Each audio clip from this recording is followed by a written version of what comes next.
Tengo que empezar, porque además esto es importantísimo y porque además es de justicia, agradeciendo al profesor González que consiguiera en una noche preciosa de verano en la Casa Pilatos. Estábamos los dos invitados en un concierto que fue espectacularmente hermoso, en una noche, digo, hermosa, de piano, un concierto de piano que se celebró en las caballerizas de la Casa Pilatos. Y allí, charlando entre colegas, me convenció para venir. Y, por lo tanto, al final es el duque de Segorbe el que es responsable de que esté yo aquí sentado. Pero no, al margen de esta broma, creo que me equivoqué y además mi mujer, que también es científica, me lo dijo. Dice, te has equivocado aceptando la conferencia. Porque todo el mundo se va a aburrir en la conferencia. Los que saben física, porque vas a estar hablando de un nivel que ya conocen y se van a aburrir. Y los que no saben, porque va a ser muy difícil, es de los desafíos más grandes que hay, hablar de física sin utilizar el instrumento fundamental con el cual se hace la física, que son las matemáticas. O sea, sin matemáticas no existe nada, no existe nada. Disculpar esta expresión, pero se deja uno llevar al pensar que la física es la única actividad intelectual que el hombre puede tener cuando se enfrenta a conocer la naturaleza. Pero claro, eso puede ser una aseveración, una afirmación demasiado arrogante por parte de un físico. Y los físicos teóricos tenemos fama, probablemente muy merecida, de ser los más arrogantes de todos los científicos o todo el mundo del conocimiento que hay. Pero bueno, lo que voy a aprovechar es para intentar contar, utilizando el ejemplo de la luz, cómo es la metodología científica. ¿Qué hacemos los seres humanos cuando nos enfrentamos a las preguntas fundamentales? Que son muy pocas, en mi opinión son muy pocas. Hay muy pocas preguntas que merezcan la pena esforzarse en responder, tal como yo entiendo vivir. Es decir, uno se enfrenta a la naturaleza y pregunta. Y la primera pregunta que hace es, bueno, la primera no, una de las primeras es ¿qué es la luz? Y me voy a explicar. Bueno, quiero decir, voy a poner ya esto porque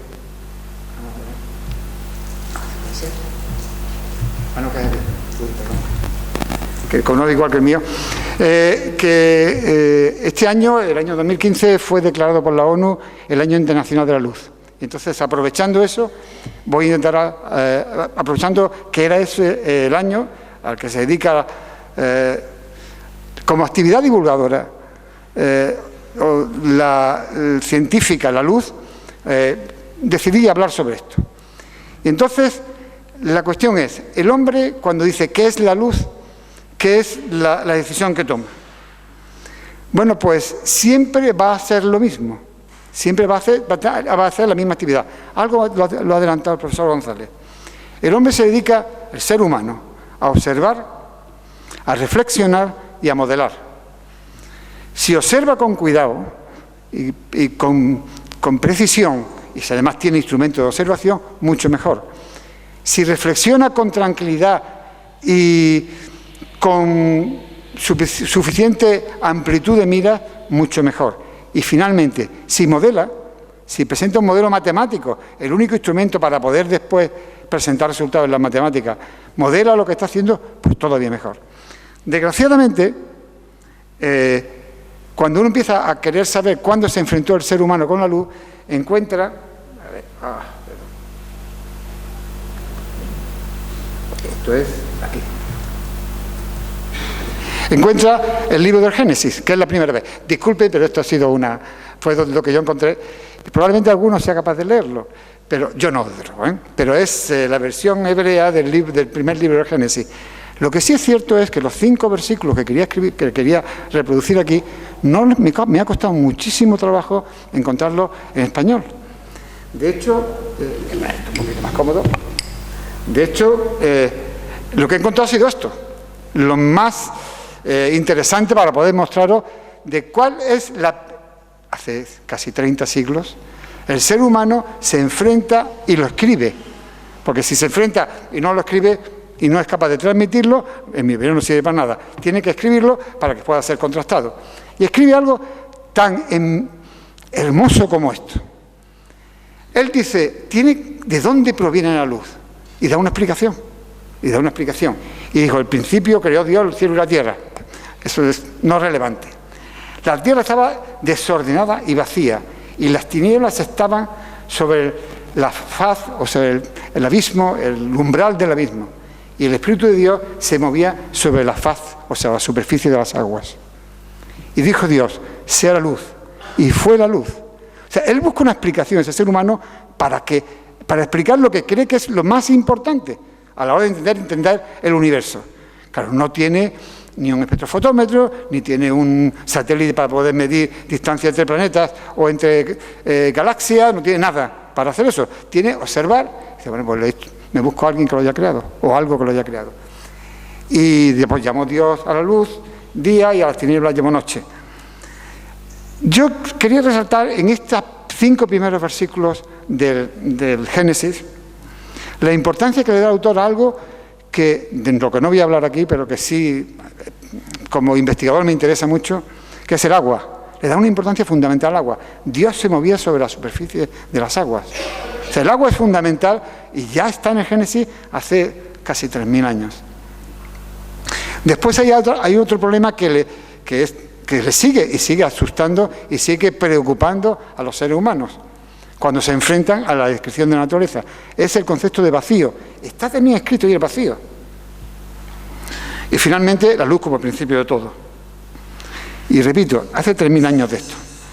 Bueno, cuando he intentado en los libros de óptica, en los libros que uno tiene, sobre todo en la internet, quería decir que todo lo que yo vaya a decir aquí, y que puede que les aburra, lo pueden encontrar, por eso quería ver la versión esta, es decir, nosotros cómo interpretamos lo que estamos observando. Lo pueden encontrar en Wikipedia. Lo van a encontrar sin ningún problema, con muchos más datos, más exhaustivos de lo que yo les voy a intentar dar aquí. Bien, yo estaba diciendo que se va uno como, pues no sé, yo creo que sí, se puede decir al siglo XV, para encontrar algo que tenga sentido para lo que después es el comportamiento real de la luz. O sea, tienen que pasar todos esos siglos, porque para los griegos la luz era algo que salía de nuestros ojos, colisionaba con los objetos y volvía a nuestros ojos. Y no había mucho más. Y es hasta el siglo XV, por lo menos el documento que yo he encontrado, donde por primera vez la luz es algo externo al ser humano, que proviene de un sitio diferente y que podemos intentar entender. Y por lo menos se acerca más a la realidad. Y está en este hermosísimo cuadro. La palabra hermosísimo es una opinión personal. A mí me gusta muchísimo. Donde por primera vez, hasta donde yo he conseguido entender, por lo menos, el sol es el origen de la luz.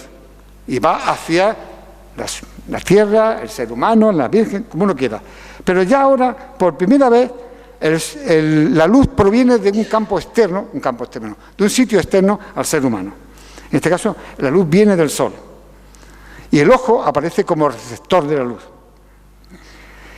Bueno, pues no había mucho más hasta que el gran Sir Isaac Newton, allá por el siglo XVII, este señor de allí, es uno de los grandes para muchos, como bien ha contado el profesor González, y en la memoria colectiva está, y la idea es esta. Newton fue uno de los 3 o 4 grandes científicos de la historia de la ciencia. Él fue el primero que se enfrentó a muchos problemas y el primero que resolvió muchos problemas. Les podría decir algo, pero como me da miedo porque no sé cuál es el nivel de conocimiento, él fue el primero que introdujo el cálculo diferencial. No sé si para ustedes es algo muy común, pero el concepto de derivar una función o integrar una función, hasta Newton no existía ese concepto. Es del siglo XVII y XVIII. Bueno, pues Newton, con la gran aportación de la interacción, de cómo se comporta una masa en presencia de otra y la ley de gravitación universal, etcétera, etcétera, aportó muchísimo al progreso del conocimiento. Pero curiosamente, en el tema de la óptica, fue el primero que propuso que la luz estaba hecha de partículas que se movían. Eran un chorro de partículas. O sea, esa luz que venía del sol en el cuadro de Fray Angelico es un chorro de partículas y en función de su velocidad mostraban un color o mostraban otro. Y por supuesto en la recepción era siempre a través de los ojos del ser humano. Bueno, pues esta idea de Newton tuvo una contrapartida en su época, que fue la idea que propuso Huygens, Christian Huygens, este era un holandés que estuvo mucho tiempo en Inglaterra, que mantenía la tesis de que la luz era una onda. Él observaba que, con cuidado, dentro de los instrumentos que podía tener en esa época, siglo XVII, este de la muerte al final del XVII, dentro de los instrumentos que podían tener en esa época, que había se comportaba como otras ondas se comportaban. Entonces estaba más convencido por fenómenos de refracción, fenómenos que cuando pasaba la luz a través de un agujero muy pequeño, su comportamiento no era como el de un chorro de partículas, que mantenía Newton, sino que él veía que era más como una onda. Bueno, el tema es que, bueno, se pelearon muchísimo. Newton tenía un carácter, según la época, según las crónicas, endiablado. Ayer otro día me decía una amiga que probablemente era porque tenía una contaminación por mercurio, pero no lo sé. Pero la verdad es que ni idea. Pero lo que sí es cierto que sí es seguro que tuvo peleas históricas con Huygens, peleas durísimas, discusiones durísimas con Huygens y con Leibniz, que es con el que tuvo la discusión respecto al cálculo diferencial. Pero vamos a centrarnos en la idea de Huygens porque va a ser la idea que va a funcionar, que es la idea de que es una onda. ¿Pero qué tipo de onda? Porque todos tenemos claro qué puede ser una onda. Por ejemplo, si elegimos un tambor y damos un golpe en el tambor, está el tambor quieto, damos un golpe en el tambor empieza a vibrar. Empieza a vibrar quiere decir que esa piel, al que damos un golpe, se empieza a mover. Como consecuencia de ese movimiento, el aire que está cerca del sitio donde está moviéndose el tambor, cambia la densidad, como consecuencia de que está moviéndose, y ese cambio en la densidad, hay un cambio en la presión y se traslada a través del aire. Y llega a nuestro oído, nuestro tímpano llega ese cambio en la densidad o cambio en la presión del aire y lo sentimos. Igual que con una guitarra, igual que hacemos con una cuerda, movemos una cuerda, empieza la cuerda a moverse, ese movimiento de la cuerda hace que se mueva el aire alrededor de la cuerda y se mueve ese movimiento inducido por el movimiento de la cuerda, esa onda, esa variación en la densidad o en la presión, da lo mismo una cosa que la otra, depende de lo que queramos medir, se transmite y llega al oído y en nuestro oído lo siente, y porque es sensible, es una especie de membrana que cuando llegan esos cambios en la densidad lo recibe, lo selecciona y a través de un nervio lo manda al cerebro y oímos. Esas son las ondas de sonido que yo creo que son bastante sencillas de entender. Además, son ondas que tienen todas sus propiedades, tienen interferencias, algunas interferencias hermosísimas. Uno se imagina toda una orquesta donde hay tambores, violines, pianos, flautas, todos los instrumentos de viento, todos los instrumentos de cuerda, todo lo que uno quiera. Y esas interferencias pueden dar lugar a una sinfonía en la cual podemos ser extraordinariamente hermosa. Es decir, que el comportamiento ondulatorio se va a caracterizar porque las ondas van a acoplarse unas con otras, van a interferir y van a acoplarse. No obstante, yo el dibujo que he traído es este, que es, al que sabe de música le va a gustar, que es el sonido, las ondas de sonido de la nota middle C, el que sepa de música sabe que es el Do, para el caso más simple porque es el que más limpio aparece, es el sonido de la flauta. Aquí en este eje está representado el tiempo y en este eje está representada la presión, o si queréis la densidad, da igual, porque se supone que la temperatura va a ser la misma a la cual se está transmitiendo esa onda. Entonces, en el caso del sonido del piano hay otros sonidos que se van mezclando y en el caso de la trompeta es mucho más complejo. Pero todos tienen la misma frecuencia, la frecuencia del Do. La frecuencia, estoy diciendo, es la distancia que hay entre dos máximos iguales. La distancia que hay entre dos máximos iguales va a ser siempre la misma. Aquí estoy señalando con el dedo en mi pantalla y razonablemente ustedes no ven nada. Miren la distancia entre dos máximos iguales, en uno y en otro, pues sigue siendo la misma. ¿De acuerdo? Entonces, yo creo, y es el único esfuerzo que les voy a pedir, y que si no está claro me lo dicen, y lo repito, entender el concepto de onda, de sonido, creo que se puede entender. Si uno además piensa que el sonido este de la flauta, por ejemplo, tan perfecto, el de arriba, el sonido tan perfecto, ese es de la flauta, el de arriba, tan perfecto, si el emisor, la flauta, empieza a moverse, puede que se mueva en una dirección, en la misma dirección que se está transportando el sonido, y en consecuencia se van a superponer la misma onda consigo misma. Es lo que también se suele llamar, se llama el efecto Doppler en el sonido. Se puede comprobar, y el ejemplo más claro es el del tren que se acerca tocando el claxon, no, el claxon es de un coche. Bueno, el silbato este que tienen los trenes. Entonces se va acercando, va sonando, y cuando se va alejando cambia la frecuencia de sonido, emitiendo el mismo. El maquinista que va dentro de la máquina del tren oye siempre lo mismo, pero el que está fuera oye más agudos y después más graves cuando se va alejando, como consecuencia de que estas ondas pueden achicarse o pueden alargarse al moverse el emisor. Repito, simplemente para entender lo que es una onda. Entonces, estamos claros que se está transmitiendo el sonido a través del aire. Sin aire, pues no se podía hacer. El tambor que le dio el golpe, la cuerda que está vibrando, si no modifica el aire, no hay sonido. De hecho, hay algo muy importante que muy poca gente ha considerado. Fuera de la atmósfera terrestre no existe ruido. No hay ruido. O sea, uno sale fuera de la atmósfera terrestre, no hay ruido porque no hay un medio por el cual se pueda transportar. ¿De acuerdo?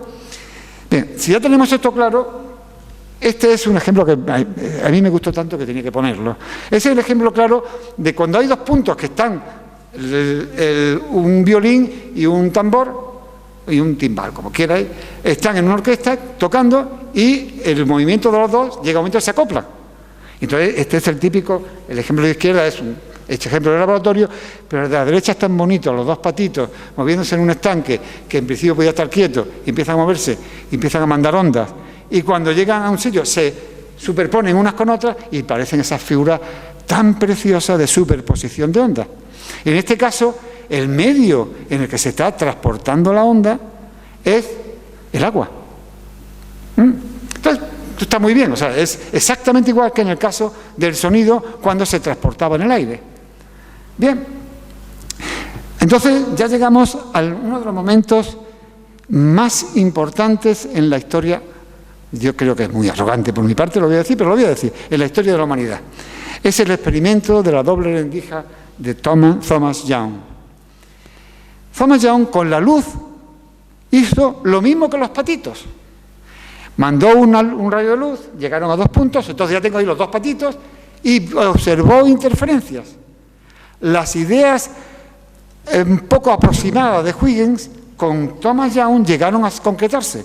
Efectivamente, la luz se comporta como una onda. ¿De acuerdo? Ya no había ninguna duda. Un foco de luz, en el donde pone S1, se lanza, es radial además, como las ondas, llega al S2, donde hay dos orificios, entonces es como si hubiera dos focos, como si fueran los dos patitos antes. Y después de eso, y ahí las dos ondas se superponen. Y en la pantalla F la registra, porque son luz, y ve que efectivamente la luz es una onda. Qué bien que la luz es una onda. Ya se ha podido demostrar que la luz es una onda. La pregunta: ¿dónde se transmite la luz? Porque el sonido se hacía a través del aire. Lo de los patitos y las olas del mar, el tsunami. Ejemplo, en agua podemos poner todo lo que queramos. Se transmite a través del agua.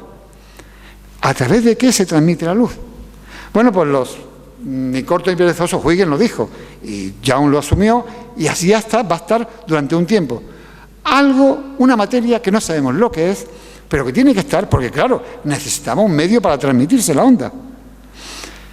Entonces, entre otras cosas, las ecuaciones que se estaban planteando no podían verse resueltas, pero como no quiero hablar de matemáticas, digo que voy a decir lo que decían ellos, un medio que me voy a inventar y lo llamaron éter. El éter es lo que ellos necesitaban para que la luz se transmitiera. Y bueno, y así estaban.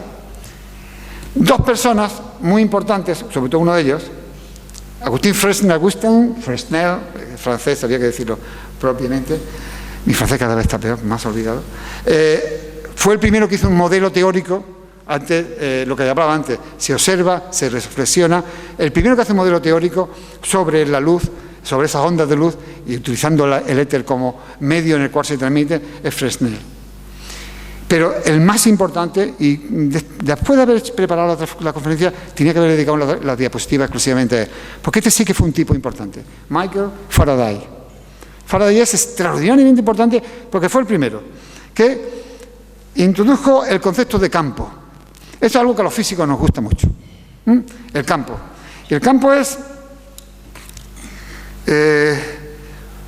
que podría decir, es una perturbación del espacio. No, no es una perturbación del espacio. Es algo, tampoco es algo.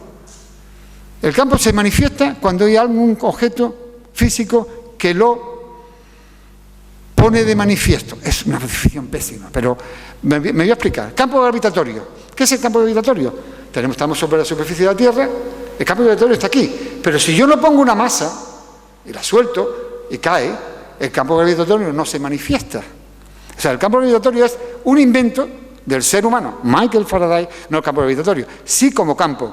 Newton estudió la gravitación universal. El concepto de campo fue el primero que lo inventó, que lo utilizó, sobre todo para el campo eléctrico. Él dijo que el campo eléctrico era una perturbación en el espacio, no una perturbación, algo que hay en el espacio que cuando pongo una carga, la carga sobre ella actúa una fuerza. Y el campo magnético es algo que hay en el espacio que se manifiesta y cuando pongo una carga que se mueve, sobre esa carga que se mueve, actúa una fuerza. Si la carga está quieta, el campo magnético no actúa. Por lo tanto, el campo gravitatorio tiene que estar asociado al concepto de masa, el campo eléctrico al concepto de carga, el campo magnético al concepto de carga de movimiento. Todo esto, Faraday llega a la conclusión, yo os recomiendo de verdad, que lo hagáis, que busquéis en la Wikipedia o en cualquier otro sitio, pero la Wikipedia está cómodo ahora, la vida de Michael Faraday. Era un hombre extraordinario, que se hizo casi a sí mismo, empezó de ayudante de un científico famoso, y estudiando, trabajando, hizo estos conceptos, aportó al conocimiento, al progreso del conocimiento, a la física, muchísimo, el concepto de campo que acabo de mencionar, y tiene una anécdota extraordinaria, yo no me resisto a no contarla, que es la anécdota con el ministro británico encargado de Hacienda, Impuestos, el Montoro de la época, que está visitando el laboratorio donde está trabajando Faraday y le pregunta, bueno, ¿y todo esto que está usted haciendo para qué sirve? La frase de Faraday la utilizamos muchísimo los científicos, claro. Dice, sobre lo que yo estoy utilizando, lo que yo estoy experimentando, usted o alguno de sus sucesores cobrarán impuestos. Efectivamente, él estaba trabajando y trabajó muchísimo en electricidad y en magnetismo, y hay que ver los impuestos que pagamos por electricidad, por ejemplo. Bueno, pues Michael Faraday fue el primero que comprueba que la luz es una onda electromagnética. Es una onda que está formada por campos eléctricos y magnéticos. Igual que la otra, el sonido era una onda que estaba formada por movimientos de densidad de aire. Ahora es un campo electromagnético el que se va a mover. Un campo que es eléctrico y magnético al mismo tiempo, o los dos a la vez, por decirlo de alguna forma. Por primera vez se asocia, y eso fue muy importante en su época, se asocia el concepto de luz al concepto de electricidad. Son la misma cosa. No porque en las luces esta esté alimentada por la corriente eléctrica, no. Porque cuando un cuerpo emite luz, está emitiendo un campo electromagnético. Eso fue lo que pudo comprobar. Y lo pudo comprobar muy fácilmente porque puso un imán y vio cómo se comportaba la luz con respecto al imán. Y si se desviaba, pues tenía un campo eléctrico. O un campo magnético. No voy a entrar en los detalles de los experimentos. Yo lo aconsejo para el que esté interesado, porque este tipo era un tipo realmente excepcional, Michael Faraday. Y lo que aportó fue eso. Y con eso ya está en la historia y bien puesto en la historia. Lo que ocurre es que viene después uno de los grandes entre los grandes, este señor, un escocés, James Clerk Maxwell. Desgraciadamente vivió un poco tiempo. El otro día decía un amigo, dice, afortunadamente, porque si no, no lo hubiera dejado casi trabajo a nadie, ¿no? Hizo tanto en tantas partes de la física que, bueno, nosotros vamos a centrar en que por primera vez escribe las ecuaciones que rigen esa onda electromagnética que había demostrado su existencia Faraday. Y escribe, esto es muy de friki, de físico, poner una camiseta de este tipo.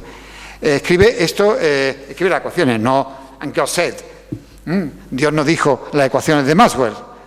Es que en las ecuaciones de Maxwell está toda la luz. Lo que decía el del Génesis, el autor del Génesis, aquí Maxwell lo escribe con ecuaciones. Está todo en esas ecuaciones. Espero que no os moleste, que a mí me gusta. Creo que es más divertido en vez de poner una ecuación tan fría. Hay dos opciones para las ecuaciones, ponerla en forma diferencial, como le he puesto aquí, o ponerla en forma integral, es lo mismo, en una versión u otra, pero es tanta ciencia metida ahí. Curiosamente se llaman ecuaciones de Maxwell, y para gente como Einstein decía que Maxwell es el gran gigante de la física teórica en el siglo... Eso está mal, Eso está mal, me he equivocado, En 1831, 1879, no se puede ir para atrás en el tiempo.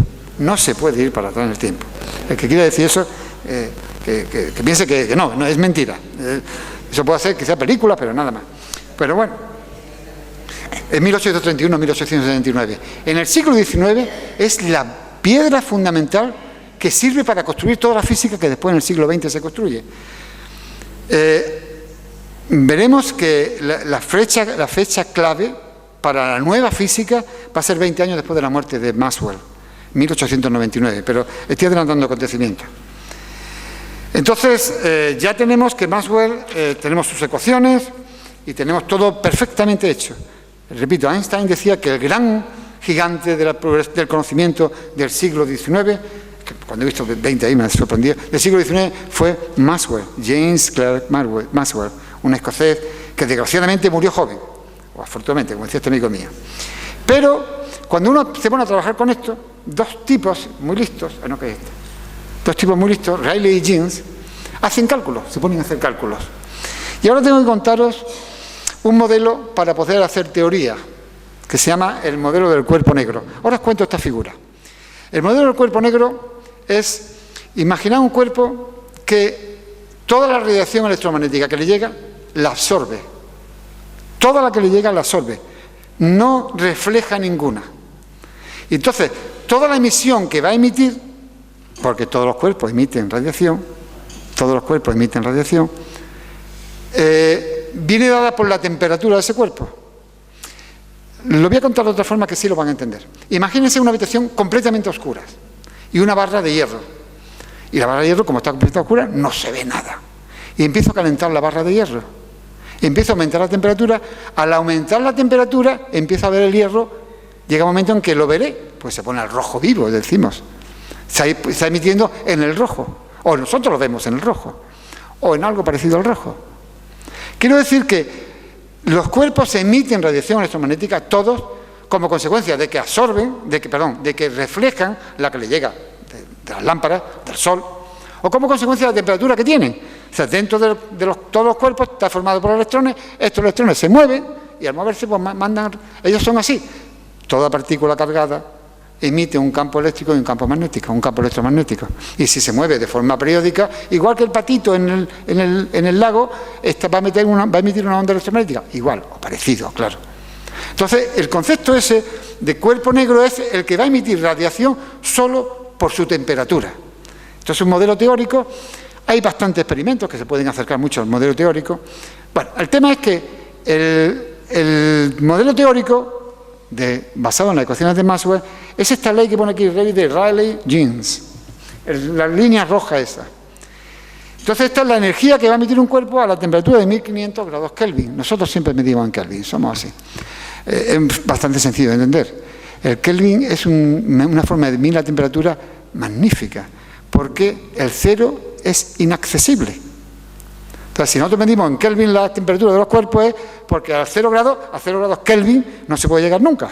Entonces, es el cero absoluto, que es inaccesible. Bien, vuelvo a esta curva. La curva azul es lo que experimentalmente se pudo comprobar, que era razonable, porque la energía que va a emitir el cuerpo es el área bajo esta curva, la curva azul. Mientras que la energía que dice la teoría, aplicando la teoría de Maxwell, es esta, la ley de Rayleigh-Jeans. Esa energía, si esto sube como esta nu, que es la frecuencia, como nu al cuadrado, y sube como nu al cuadrado, el área es infinita. Emitiría energía infinita. Ningún cuerpo emite energía infinita, ni a 1500 Kelvin, ni a ningún Kelvin.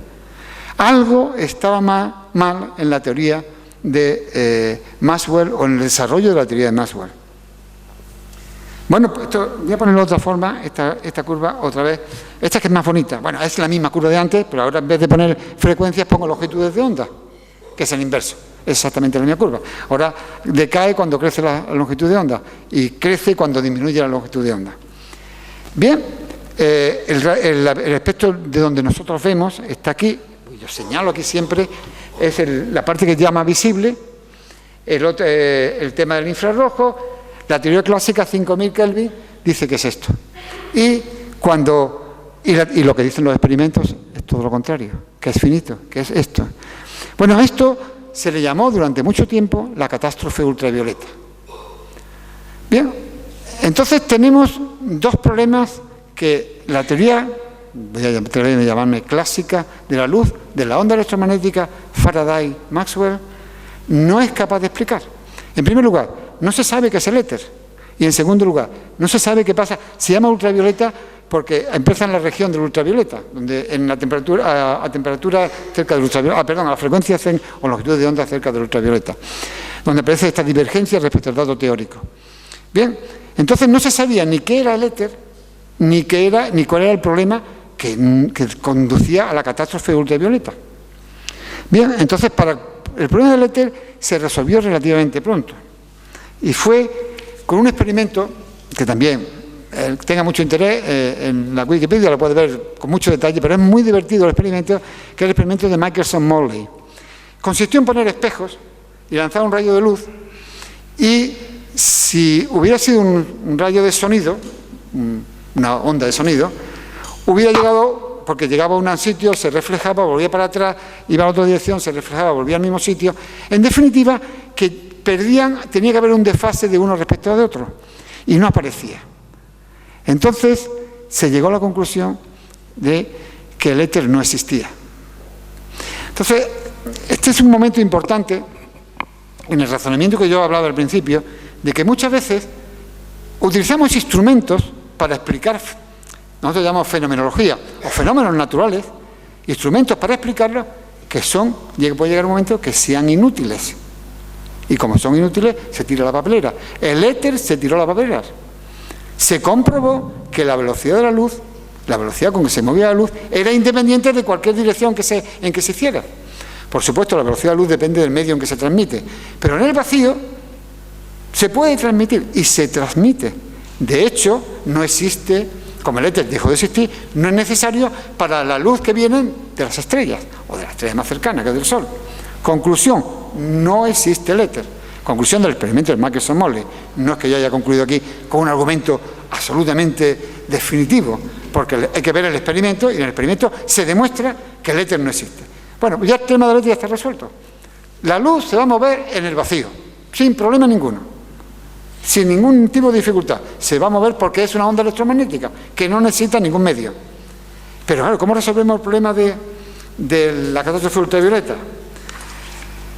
Un gran físico también, yo no sé si es ese nivel, los alemanes dicen que sí, y muchos lo van a entender porque dicen que sí.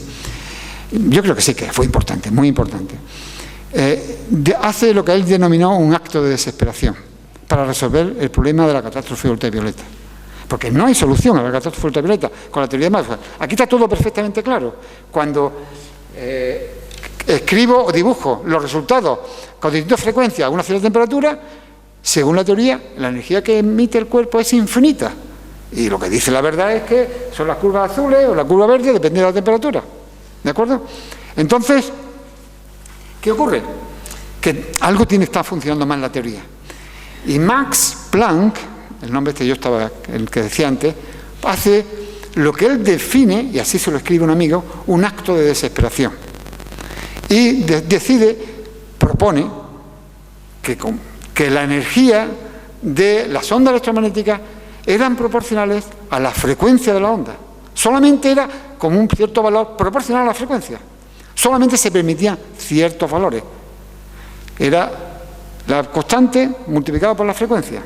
Esto, que implica que la energía es discreta, no se puede poner de forma continua, sino toma valores discretos de la onda electromagnética, explicó el fenómeno de la catástrofe ultravioleta. ¡Wow, qué bien! O sea, simplemente asumir que donde pone energía voy a poner H por nu. H es una constante. Por supuesto se llama la constante de Planck. Y nu es la frecuencia. Entonces yo tengo resuelto el problema, porque además se resuelve. Esa curva se ajusta estupendamente y se resuelve. Lo que pasa que, bueno, además se resuelve y se aprovecha para un gran genio, ahora lo pondremos en la fotografía, como fue Albert Einstein, lo aprovecha para explicar una cuestión que también estaba sin poder explicar, que era el efecto fotoeléctrico, que utilizando las ideas de Planck se podía estudiar el efecto fotoeléctrico. ¿Qué ocurre? Que dice Einstein, no, entonces lo que ocurre es que las ondas electromagnéticas o la luz no está compuesta, o sí está compuesta o no está compuesta, ya estoy en la duda, no es una duda, es la caja de Pandora que se abre con la propuesta, el postulado de Planck de cómo se cuantifica la energía. Abre la caja de Pandora y esa caja de Pandora se llama la mecánica cuántica. Y la mecánica cuántica es algo tan especial que, bueno, les puedo decir, por ejemplo, que aparte de resolver el problema que tenemos planteado de la catástrofe ultravioleta, la cosa grave que tiene es que otro de los grandes de este siglo XX, que se llama Werner Heisenberg, propone que se construya todo el artificio, todo el gran aparato matemático, todo el aparato descriptivo de la naturaleza, basándose en un principio que se llama principio de incertidumbre. O sea, toda la física se está construyendo y se ha construido basándose en algo que se llama principio de incertidumbre. Y ya no se habla de que la trayectoria de una partícula es esta, como decía Newton con sus ecuaciones, su cálculo diferencial, todo tan perfecto. Ahora hablamos de la probabilidad de que la partícula esté en un sitio o esté en otro. Ya no sabemos exactamente dónde está la partícula, porque si la sabemos exactamente, no vamos a tener ninguna otra información de la partícula, ni de su energía, ni de su cantidad de movimiento, ni de nada. Conclusión, destruimos todo el aparato tan hermosamente construido de la física clásica, continua, de energías continuas, a una descripción diferente de la naturaleza, que es la mecánica cuántica. Ni que decir tiene que esas partículas que Einstein, de las cuales está compuesta la luz, es el final de esta charla. Él lo llamó razonablemente un fotón. Entonces, las ondas electromagnéticas no son tales, o sí son tales, porque ahora estamos ya en incertidumbres. Es un fotón. Pero partículas muy originales, muy originales. Se mueven, estas partículas todas se mueven con la velocidad de la luz. Bien, velocidad de la luz, perfecto. Pero además son partículas que forman la luz. Pero si se paran, desaparecen. La masa en reposo de un fotón tiene que ser cero para que se pueda explicar todo lo que estamos explicando. Efectos fotoeléctricos, la catástrofe ultravioleta. Y su velocidad siempre va a ser la misma en el vacío, claro. No va a modificarse por nada en el vacío. Pero entonces, ¿son ondas o no son ondas? O sea, ya dejamos de que sean ondas, volvemos otra vez a la teoría de Newton. No. Son también ondas. Son partículas, son ondas. Esa es la grandeza de esa nueva forma de describir la naturaleza, que son a la vez ondas y son partículas. Algo así como, si me permiten, yo creo que la expresión, yo se lo oí una vez a un colega y me encantó, son como avalanchas ondulatorias de fotones. O sea, yo tengo los fotones que vienen muchos, después vienen pocos, después vienen muchos, la frecuencia con que se mueven esos fotones, perdón, esas avalanchas de fotones, porque van y suben y bajan el número de fotones, la frecuencia de esa avalancha de fotones es la frecuencia de la onda electromagnética. Lo que me está diciendo la onda electromagnética es la probabilidad de que aparezca un fotón en un sitio. Es, ya digo, terrible, porque tuvo que cambiarse todo. Pero antes de seguir, esta figura quería contarla, antes de seguir un poco para adelante, porque se me ha olvidado que la tenía aquí, que es una preciosidad de figura, en mi opinión, claro. Donde dice, el espectro anterior, la línea continua es esa teórica que estamos, que desde el cuerpo negro, que hablaba antes, de 5.250 grados centígrados. Ahí puesto grados centígrados, no son Kelvin. No, pueden ser grados centígrados, pueden ser grados centígrados. Y la línea amarilla, se dan cuenta lo mal experimental que soy, no soy capaz de recordar si son grados centígrados o Kelvin. Lo que a mí me parece más interesante de esta figura es la línea amarilla, los puntos amarillos, es lo que se observa cuando uno se va fuera de la atmósfera respecto al Sol. La radiación que uno observa del Sol fuera de la atmósfera se ajusta muy bien a la línea continua del espectro del cuerpo negro, ese modelo teórico que hablaba antes. Y dentro de, ya a nivel del mar, son las líneas rojas, es a nivel del mar, que lógicamente, como consecuencia de atravesar la atmósfera, pues decrece la intensidad de la radiación. Pero lo más importante, yo lo he puesto ahí abajo ya, creo que se ve ya, es que, vamos a quitar esto, vamos a ver si se puede quitar. Sí, se ve, bueno, se lee bien. Lo más importante es que el espectro visible, es decir, lo que nuestros ojos son capaces de ver, está alrededor de los máximos, del máximo de la radiación que emite el Sol. Es como si, no soy capaz de atreverme más, como si nuestro ojo se hubiera adaptado a ver exactamente donde el Sol emite su máxima radiación. No sé si me estoy explicando. Es utilizado por muchos evolucionistas como una prueba de la evolución del ser humano sobre la Tierra, de que su ojo se ha adaptado para ver en los máximos donde está el Sol. Bien, ahora vamos a poner los dos. Vamos a ver si se puede ponerse esto. Bueno.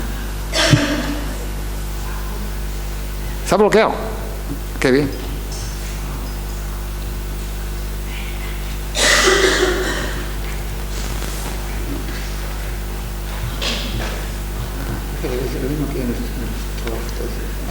Ya está, gracias. Ahí tenemos los dos. Una foto que entran los dos juntos. Importantes, personas importantes. El siglo XX fue extraordinariamente generoso, final del XIX del siglo XX, en personas importantes. Pero estos son Max Planck, no hay que olvidar que todos los institutos de investigación relacionados con las ciencias en Alemania se llaman institutos Max Planck. Ojalá nosotros tuviéramos muchos institutos Ramón y Cajal en España, tantos o proporcionalmente tantos como... Pero eso no es el objetivo de esta conferencia, mi crítica a la política científica española. Pero son los dos grandes, son los dos que abren la caja de Pandora de la mecánica cuántica, del principio de incertidumbre, de la incertidumbre, de la probabilidad para describir los sistemas. Y resuelven los problemas. Entonces, uno puede pensar, esto parece como un poco un juego para divertirse. De hecho, Einstein nunca aceptó y siguió insistiendo en que había que buscar una alternativa a la descripción cuántica de la naturaleza. Esa descripción donde no se puede saber con certeza el cálculo de variables que describen los sistemas físicos. Entonces, eso a Einstein le molestó, tanto que decía que no podía admitir, la famosa frase de Einstein, que Dios jugara a los dados. Jugar a los dados es el ejemplo claro de teoría de probabilidades. Y las probabilidades es lo que se utiliza en la mecánica cuántica. Entonces, ya digo que fueron los dos importantes a la hora de hacer esto. Pero quiero decir que toda esta teoría mecánica cuántica ha tenido un desarrollo espectacular en el siglo XX. Tanto que ha permitido desarrollos tecnológicos que no nos podemos ni imaginar.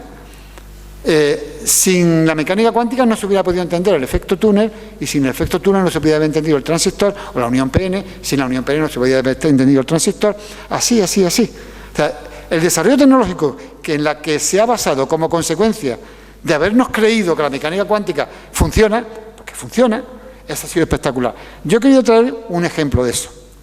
Como parece ser, la verdad es que no soy, sí que sé poco, un experto en finanzas y en este tipo, creo que Bengoa anda con dificultades. Pues quería hacer un homenaje a la empresa Bengoa mostrando la famosa plataforma solar Solúcar, que está cerca de Sevilla, sin la mecánica cuántica, sin el efecto fotoeléctrico, sin la descripción de Planck para resolver la catástrofe ultravioleta, no se hubiera podido desarrollar ninguna de las tecnologías utilizadas en esta cuestión.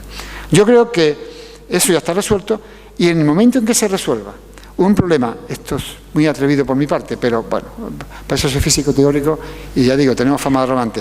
En el momento en que se resuelva un problema que está, en mi opinión, relativamente cerca de ser resuelto por colegas, no en mi campo de investigación, el siglo XXI será completamente diferente, será la gran revolución del siglo XXI. Estoy hablando de cuando se resuelva el problema de la superconductividad a temperatura ambiente. ¿Qué quiere decir esto? Buscar elementos materiales superconductores existen. Superconductores quiere decir que la energía que se produce aquí llega aquí sin pérdida ninguna. La famosa ley de Ohm no existe.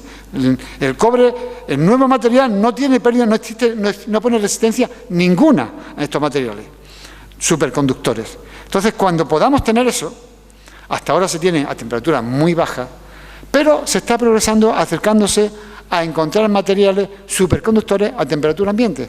Entonces podremos producir electricidad, no habrá que transportar electricidad por el mundo, simplemente con poner los superconductores.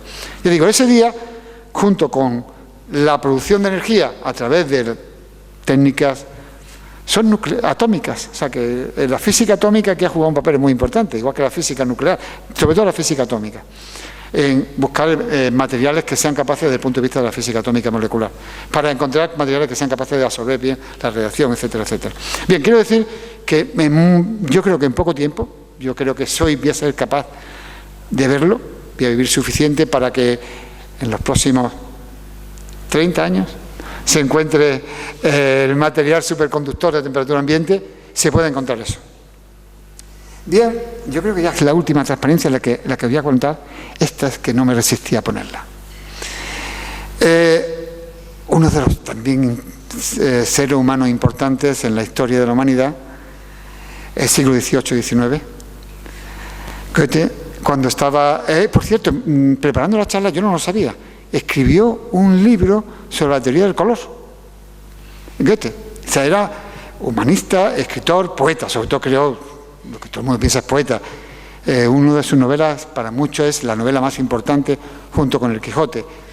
Yo qué sé, no soy un experto en humanidades, ni mucho menos en literatura, pero lo que sí sé, lo había oído y lo está buscando, que cuando Goethe estaba en el lecho de muerte, las últimas palabras que dijo fue luz más luz. Bueno, espero no haberlos aburrido y muchas gracias por su atención.